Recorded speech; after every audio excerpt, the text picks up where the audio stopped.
देखिए, हम नज़रिया ज़रूरत फेम कौम हैं, ये औकात है, ये हमारी असल हमारा तारुफ है। अजीब लोग हैं, जमहूरियत का शौक़ भी बहुत है, इलेक्शन से भी भागना है, अजीब सी बात है। देखें, हालांकि सिर्फ और सिर्फ इंतखाबात ही इन दोनों मसाइल का देरपा हल हैं। अगर जमूर करते हो तो जमूर के पास ही जाओ, there is no other solution.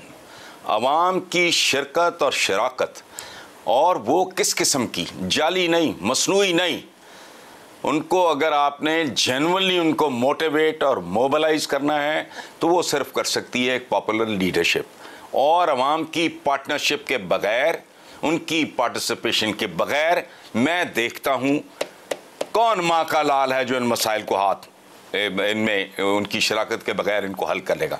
कैसे मुमकिन है? How can you do that? बहाने हैं, नजरिया जरूरत हो गया ना जी, ये चूंकि हालात है इसलिए ये इंतखाबात आगे लगे, या आप गोली मारो इसको, लानत भेजो इस पे जमहूरियत में है तो उसके आप समझ रहे हैं आज 2023 में भी नजरिया जरूरत काम कर सकता है? बिल्कुल काम कर सकता है, अदरवाइज क्या इसमें क्या डिले किस बात का है, मुझे बताएं आप। ये झुंझुने दिए हुए कौम को justice hurried is justice buried और डिलेड इज डिनाइड, पता नहीं क्या लतीफे सुनाते रहते हैं। जो करने वाला काम है करो, लेट्स मूव फॉरवर्ड। अवाम का खाता, अवाम का अगर ये मुल्क है, अवाम का अगर इसमें वो स्टेक होल्डर्स हैं तो उनके कंधों पे डालो, उनको फैसला करने दो। सर तो क्यों तारीख क्यों नहीं दे रहे गवर्नर पंजाब, गवर्नर केपी के? भैया आप उनसे ले लें अगर आप ले सकती हैं तो। इसी तरह की चतर चलाकियों ने तो यहां तक पहुंचाया है आपको। कमिश्नर कह चुके। हाँ तो भाई मैंने वही कहा ना, हमारी वजूहात शोहरत जो हैं वो हम सबके सामने हैं, उसी तरह का। और बात सुने, मैं एक हमारे बुजुर्ग कहा करते थे कि यार कम से कम एक सेशन कुत्ते जितनी तो अकल होनी चाहिए इंसान में, उसको भी किसी चौक पे एक बार पत्थर पड़ जाए, या वो चौक छोड़ देता है या एक आध दफा ट्राई करता भी है तो बड़ा चौकन्ना होके। हम तो मतलब पता नहीं, आई डोंट नो किस मटेरियल की पैदावार हैं, हम सीखते ही नहीं है। ठीक है शहजाद चौधरी साहब, इंतखाबात में इल्तिवा को लेके जो बातें कही जा रही हैं, आपके ख्याल में जवाब दुरुस्त होंगे? हमने 2018 देखा, दहशतगर्दी के मामला शुरू हो चुके थे, बेनज़ीर भुट्टो की असैसिनेशन सामने रही, फिर भी इंतखाब हुआ। 2013 के इंतखाबात से पहले कुछ पॉलिटिकल पार्टीज कैंपेन भी ना कर सकी, लेकिन इंतखाब हुआ। अगर आज ऐसी बात वजीर कानून कर रहे हैं, आप समझते हैं कोई जवाब है? आयशा मुझे इजाजत दीजिए, एक छोटा सा नुक्ता पिछली हमारी बहस के अंदर जो चल रहा था, मैं उसके बारे में कुछ कहना चाहता हूँ। जंग की बात हुई कि जंग जब हमने जीत ली थी तो फिर उसके बाद दोबारा से ये हालात क्यों हमने पैदा होने दिए, यानी बात हुई कि जंग जीत ली थी। मैं ये कहना चाहता हूँ एक स्टूडेंट के तौर पे मिलिट्री हिस्ट्री और वॉरफेयर के, कि जंग कभी मुकम्मल तौर पर जीती जाती नहीं है और ना ही मुकम्मल तौर पर हारी जाती है। ये सिर्फ वो एक एनवायरनमेंट पैदा करती है जिसमें कि पॉलिसी की तब्दीली अमल में लाई जा सकती है।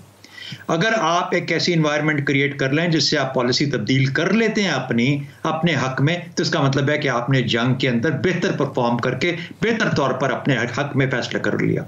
और अगर नहीं, यानी आपने जंग तो अच्छी की लेकिन आपने पॉलिसी तब्दीली कोई नहीं की या सीखा पॉलिसी में कोई मॉडिफिकेशन नहीं की, तो वो जीती हुई जंग भी ऐसे ही है जैसे कि कोई हारी हुई जंग होती है। तो एक सबक हमें उससे ये लेना पड़ेगा कि वो जीती हुई जंग, जिसको हम जीती हुई जंग कहते हैं, पॉलिसी तब्दीली कहाँ पे आई हमारे अंदर, अगर आई, और अगर नहीं आई तो फिर वो जीती जंग नहीं थी, वो हारी हुई जंग थी। अब आपका मेन सवाल जो इस वक्त आपने किया, इसका ताल्लुक होगा शिद्दत के साथ, कि किस शिद्दत के साथ दहशतगर्दी हो रही है। किसी भी दो सूबों की बात कर लेते हैं ना, इस वक्त सबसे बड़ा खतरा मुझे केपी के बाद अब पंजाब में भी नजर आता है। एक चीज मेरी नजर के अंदर याद रखिएगा, दुश्मन जो पाकिस्तान का दुश्मन है वो कभी नहीं चाहेगा कि हम अपने इलेक्शंस वक्त पे करवा पाए या कर सकें।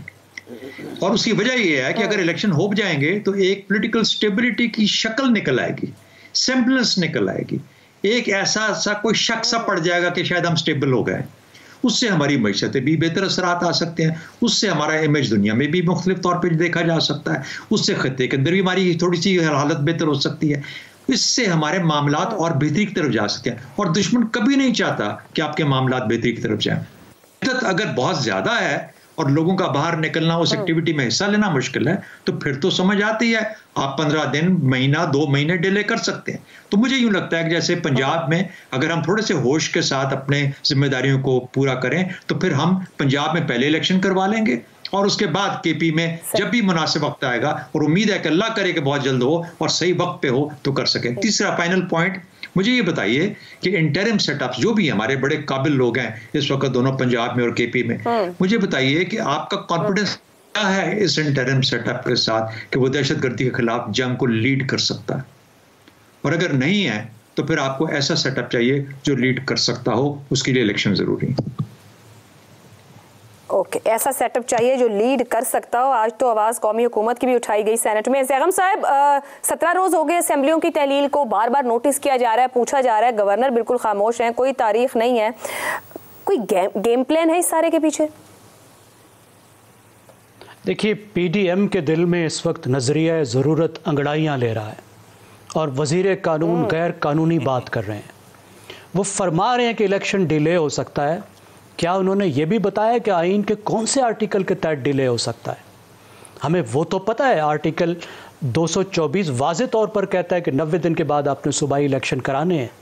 कौन सा आर्टिकल कहता है कि आप इसको देर से कर सकते हैं?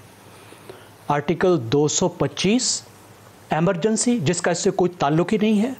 ये जाके छुपते हैं एक और आर्टिकल के पीछे, और देखिए कैसा वो भी क्या मजाक है।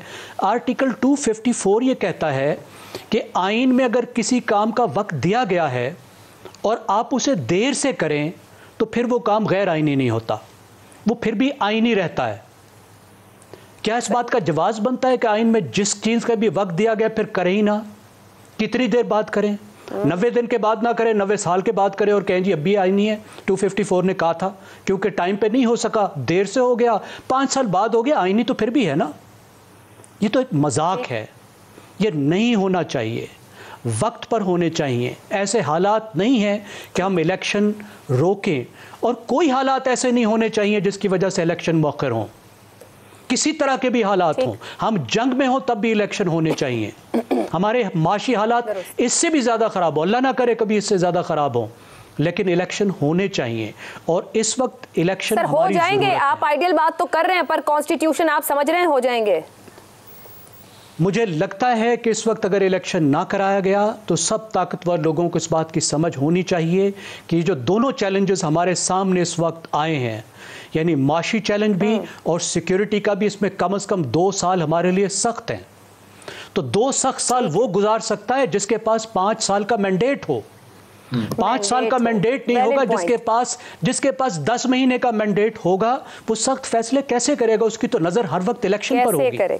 और जिसके पास सिरे से अवाम का मैंडेट है ही नहीं, वो क्या करेगा? तो फिर वो कैसे इकदामात ले सकेगा? इसार राना साहब जो सवाल उठा रहे हैं कि मैंडेट हो तो ही आप इकदामात ले सकेंगे, आप समझ रहे हैं इलेक्शन हो जाएंगे, या वो एक नारा मस्ताना कौमी हुकूमत का इस मुल्क में गूंजता ही रहता है? देखिए, जो ज़ैगम भाई कह रहे हैं ना कि मैंडेट होगा तो फिर तगड़े फैसले भी हो सकेंगे, तो पाकिस्तान के 40 साल बगैर मैंडेट के गुजरे हैं और तगड़े फैसले भी उसमें हुए।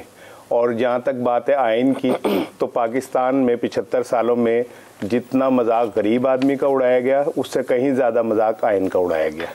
और आइन तो तहफ़्फ़ुज़ देती है रियासत के तौर पे गरीबों को, और पाकिस्तान में गरीब मर रहा है, तो इसका मतलब है कि आइन जो है वो वाला आइन नहीं है जो गरीबों को तहफ़्फ़ुज़ दे सके। दूसरी चीज़ ये है कि कल जब ये सान्या हुआ और सारे दिल दुखी थे, हम भी यहाँ पे बैठे हुए दुख का इजहार कर रहे थे, तो उसी वक्त कुछ दोस्तों की जानिब से, कुछ हिज मास्टर वाइस टाइप लोगों की जानिब से ट्वीट्स आने शुरू हो गए थे कि जी धमाका हो गया और इंतखाबात नहीं हो सकेंगे। मैं तो हैरान हो रहा था कि भाई धमाका हुआ है, तवज्जो इस तरफ होनी चाहिए, लोगों को इंतखाबात के तवा जो है उसमें नजर आना शुरू हो गया था। आटा गूंदे हिलनी क्यों है वाली बात है कि जनाब अली, वो आपने कोई ना कोई बहाना, कोई ना कोई रास्ता ऐसा निकालना ही निकालना है जिससे आप ये कह सकेंगे जी मुश्किल है इंतखाबात होने और ये वो। और दूसरी बात ये, कौमी हुकूमत की अगर बात होती तो पीटीआई से अच्छी कौमी हुकूमत कौन सी थी? उसमें तो पीटीआई, नून league, Jamaat Islami, peoples party, सारे मफरूर मौजूद थे। कौमी अच्छी खासी कौमी हुकूमत थी। लेकिन अगर आपने कौमी हुकूमत के नाम पर इंतखाबात को डिले करना है तो फिर आप दहशत गर्दों का पर्पस पूरा कर रहे हैं जो वो चाहते हैं। कौमों की जिंदगियों में बड़े बड़े इम्तहान आते हैं और कौमें वही कामयाब होती हैं जो अपने सफ़र जो है जारी रखती हैं। रास्ता जो है देखें ना, एक बड़ा आसान जुमला के रास्ते में जाने वाले कुत्तों पे अगर आप ईंटें मारने लगेंगे तो आपका सफर मुकम्मल नहीं होता। आपको अपना सफर जारी रखना है। और अगर आप ये चाहते हैं कि पाकिस्तान में इस्तेकाम आए, मुआशी इस्तेकाम आए, और तो फिर इंतखाब की तरफ आपको जाना पड़ेगा। लेकिन मुझे ऐसे लगता है कि बहुत सारे लोगों की ख्वाहिश है कि इस्तेकाम आए ना आए, बहुत सारे लोगों को इक़्तिदार में मामला चलते जाएं। मेरे पास वक्त कम रह गया हमारे आखिरी सेगमेंट के लिए, उसकी तरफ बढ़ेंगे। अहम मामला, इस्लामाबाद की अदालत ने इमरान खान के खिलाफ तोशाखाना रेफरेंस जुर्म आयद करने के लिए 7 फरवरी की तारीख मुकर्रर कर दी है। इस्लामाबाद के एडिशनल सेशन जज जफर इकबाल ने इमरान खान को 20,000 रुपए के जमानती मचलके जमा कराने और अगली समात पर जाती तौर पर हाजिरी यकीनी बनाने की हिदायत भी की है। इलेक्शन कमीशन ने तोशाखाना केस में इमरान खान को नाअहल करने के बाद ये मामला इस्लामाबाद की अदालत को भेजा था। इलेक्शन कमीशन ने गुज़िश्ता साल 21 अक्टूबर को इमरान खान के खिलाफ तोशाखाना रेफरेंस का फैसला सुनाते हुए उन्हें नाअहल करार दिया था। फैसले में कहा गया था कि इमरान खान को झूठा बयान जमा कराने पर आर्टिकल 63(1)P के तहत नाअहल करार दिया गया है। इस आर्टिकल के मुताबिक वो पार्लियामेंट या किसी सूबाई असेंबली का रुकन मुंतखब किए जाने के अहल नहीं होंगे।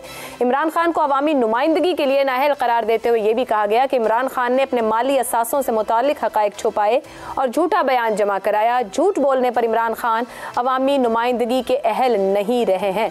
इसी मामले पर आपके सामने सवाल रखेंगे। सवाल इस तरह से है, इमरान खान के लिए कौन सा केस बड़ा खतरा बन सकता है? ममनुआ फंडिंग केस, तौहीन election commission case, Tyrian White case या फिर तोशाखाना केस? हसन निसार साहब।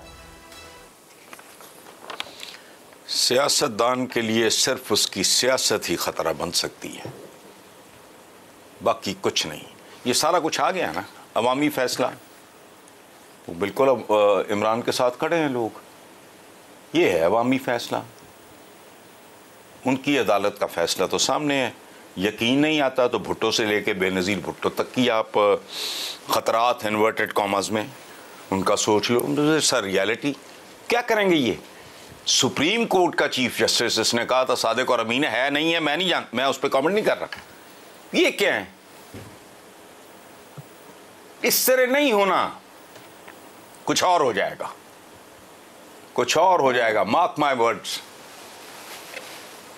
और एक बात याद रखना, आखिरी जुमला आप गौर से सुन लेना। आप कायदे आज़म के बाद पहली बार इस मुल्क की तारीख में ये ना हो कि कोई नौजवान अंग्रेज़ी में तकरीर कर रहा हो, बात लोगों को समझ ना आ रही हो और वो पागलों की तरह तालियां बजा रहे हो, और कोई पूछे समझ आई, वो कहेगा नहीं समझ नहीं आई, लेकिन मुझे पता है जो कह रहा है ठीक कह रहा है।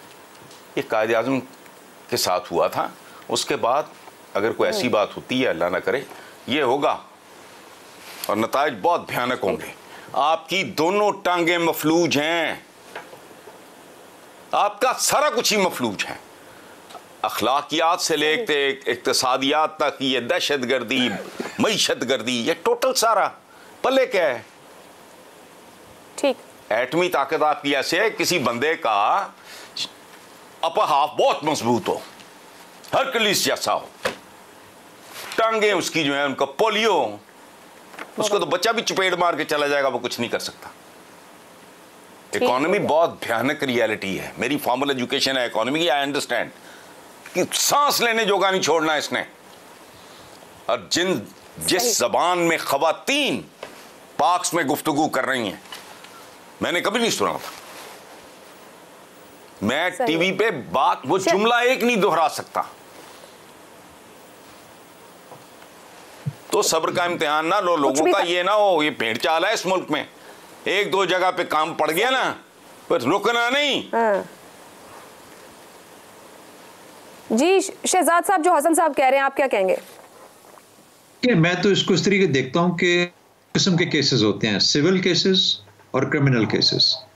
मेरा ख्याल है अगर इमरान खान को अगर कोई खतरा है तो क्रिमिनल केसेस से हो सकता है। क्रिमिनल केसेस दो हैं गालिबन, एक तोशाखाना वाला जो क्रिमिनल केस बनता है, अगर वो बन जाता है, अगर वो साबित हो जाता है। और दूसरा फॉरेन फंडिंग वाला, जिसको के सुप्रीम कोर्ट ने इलेक्शन कमीशन को थोड़ा रोक के रखा हुआ है कि आप ऐसे नहीं कर सकते कि सिर्फ एक पार्टी के खिलाफ प्रोसीड करें, आपको बराबरी की सतह पे इसको डील करना चाहिए।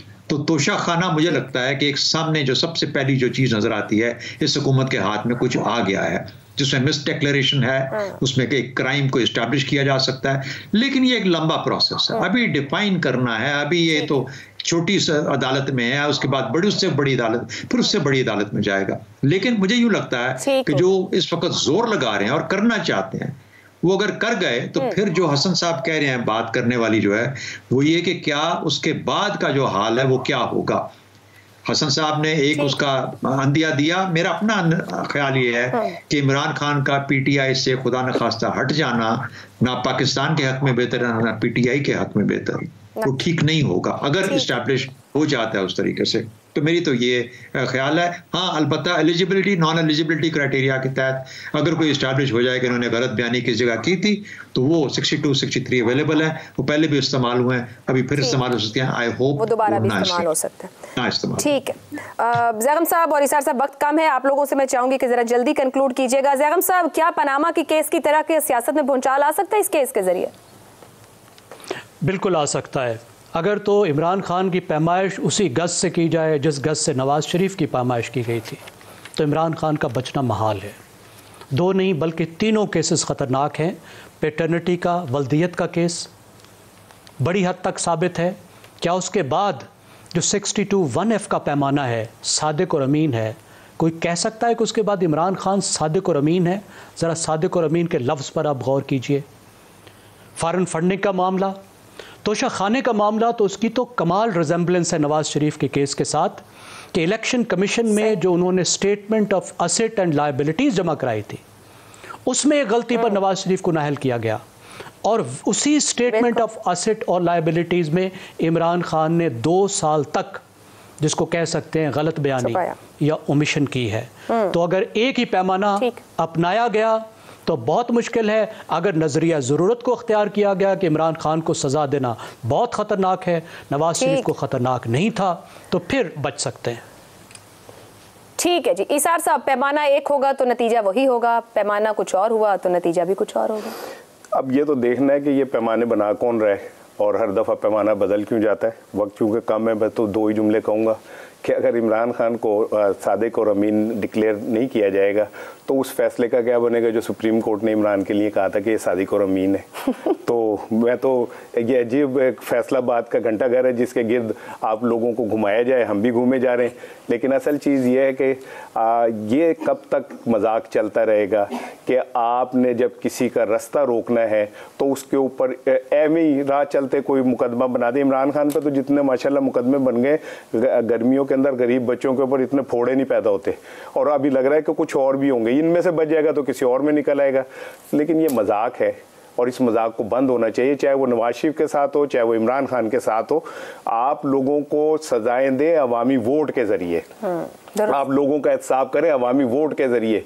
ये इस तरह अब तोशा खाना जिन्होंने BMW निकाल दी वो अल्लाह के नाम पे ले गए थे, इसने घड़ी बेच दी तो ये सादिक और अमीन नहीं है। इस तरह के जो चीज़ें चल रही होती हैं, बस मैं तो इस पर यही कह सकता हूँ कि भाई आप बादशाह करें, जिद्दी मर्जी टोपी जिनू ला के पुआ दो तो कर सकते हो। आप चारों का बहुत शुक्रिया। आज प्रोग्राम में जित रही उसमें नजरिया ज़रूरत की गूंज रही। खुदारा के आवाम को देखकर उनकी तरजीहात और ज़रूरियात को देखते हुए पॉलिसीज़ बनाना शुरू करें। पैमाने अपने मफादात और तरजीहात के मुताबिक आए रोज़ ना बदलें।